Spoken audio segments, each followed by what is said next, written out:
I think we spoke to like 50 Stanford kids today about their startups, what they're working on. Some of them have already dropped out. The biggest thing is these people, like, they're so focused on funding, investors. You do not need investors, you need customers. Like, a lot of people trying to do free products, right? They're not even monetizing yet. It's in beta or something like that. You need to charge early. This is very common business advice, but if you want to see if you actually have product market fit, right? Do people actually care about your product enough to pay for it? You have to start charging right off the bat. And you can always take the price up over time as you add more features, but charging early is so critical. Just keep it rolling. How long do we have on the battery? Oh, we're good. Yeah. Okay, so whoever's editing this, the point of this is we're just trying to get like short clips, TJR style, with like white text hooks on top or like captions, and that's the goal. Yeah. So I'm on Stanford campus. I spoke at a class, and I think the main thing I learned is so many kids are obsessed with funding. They just want to raise a bunch of money. They need to be focused on getting customers, right? All that matters in a business is solving a problem for customers, and that leads to money, and that leads to growth. Money is oxygen for a business, and I feel like so many of the kids I met at Stanford, all they care about is what accelerator was I accepted to.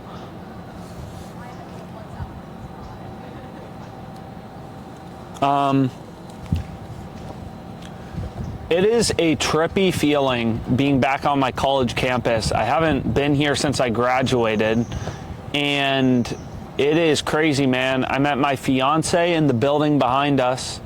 I spoke with a bunch of kids today about starting businesses, sports betting, sports data, and it's just crazy.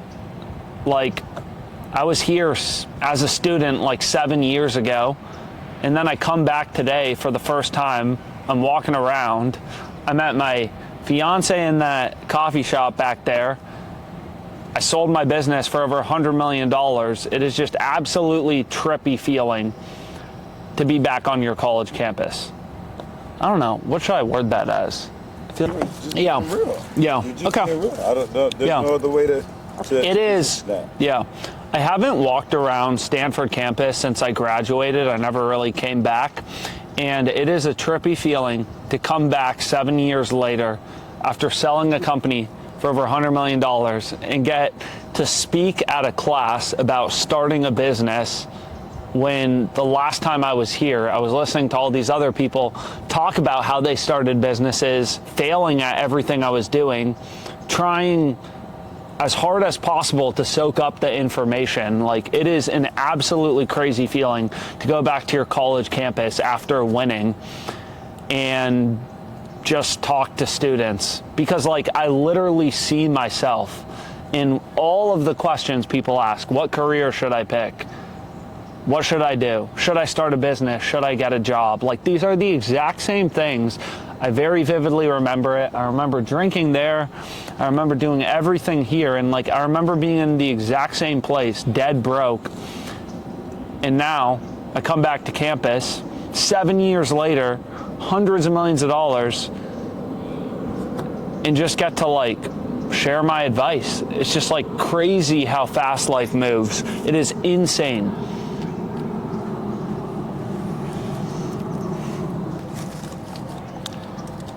If you're starting a company, speed is the ultimate advantage.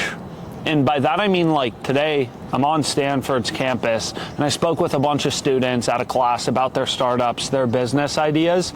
Is a lot of people are like, we need to raise funding, we need, 2 years to build this. Is the point of a startup is you can move faster than everyone else. You have to ship quickly. You have to get your product in the hands of users, start charging, making sure you have product market fit and that people are actually going to pay for it. Right? Like, the entire point of a startup is to move as quickly as possible in business. You do not want to wait. And I feel like what I saw today is a lot of students who just want to raise money. They want to get into certain accelerators or venture capital firms. What they really need to be doing is shipping product as quickly as possible, charging early, and getting feedback from customers. Yeah. I think a lot of the kids I met at Stanford today, which, by the way, it's a crazy feeling to sell your business, not have come back to where you went to college, and then just be back talking to students about what they want to do with their careers in business, is most of these founders, they just don't get marketing.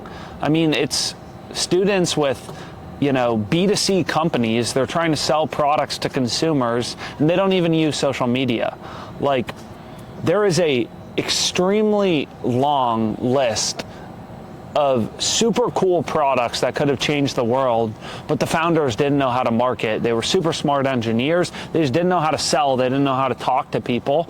And I'm a huge believer, if you ever want to start a company, just start posting on social media. I literally, I've said it before, but I told probably 100 students today, start posting on social media. You want your business to work? Start posting on social media.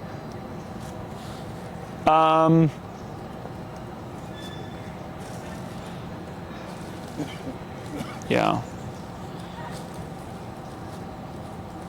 Yeah.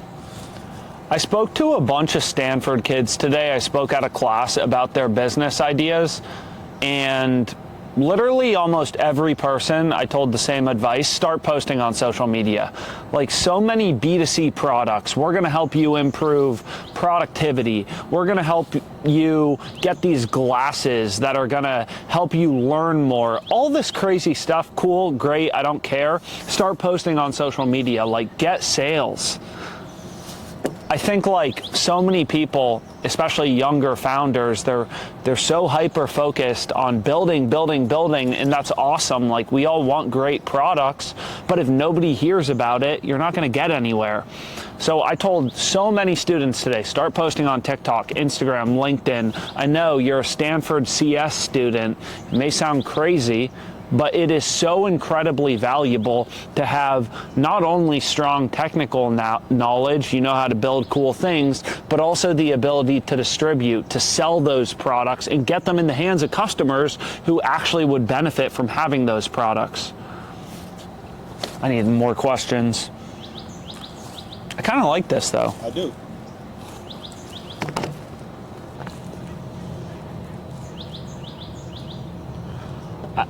I'm on Stanford campus, and I met a lot of founders today, and I think another thing I spoke to a lot of people about is, do you avoid sales?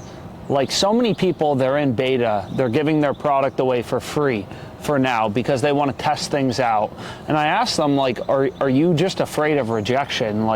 You have to try to sell. If you can't get people to pay, then it probably means you don't have a business, right? You don't have a good enough product that people are ever going to pay. So it's not something I learned in college. I studied engineering, but I think it's critical for founders, if you actually want to be successful, to try to sell. You should be selling right off rip. Your product doesn't have to be perfect, right? But you need to prove, and it will be extremely motivating once you actually get some people. You have to try to sell. You have to try to distribute your product. Otherwise, you're going to stay in la la land, just building things. You're giving it away for free, and people are going to tell you it's awesome.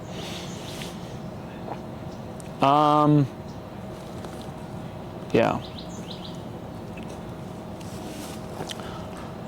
I spoke with a lot of students at Stanford today, kind of about their businesses, and I feel like a lot of them, it's just too complicated. I'm an engineer. I can't understand their business or the value proposition of what they're building in 30 seconds. So I asked them the same question over and over, okay, imagine I'm 5. Why should I use this product?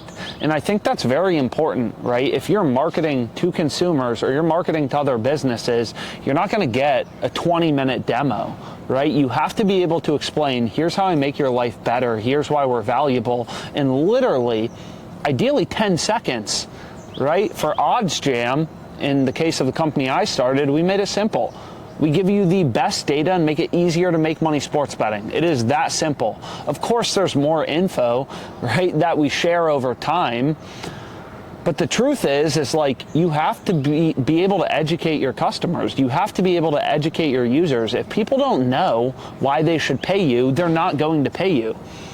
And I feel like a lot of these, a lot of students, a lot of new founders, they're like, oh, customers who don't buy us are dumb. And it's like, well, like, they're the people who pay you, so they're not dumb. You're actually dumb because you can't explain your product to people in a way that's simple enough for them to understand, which is really important.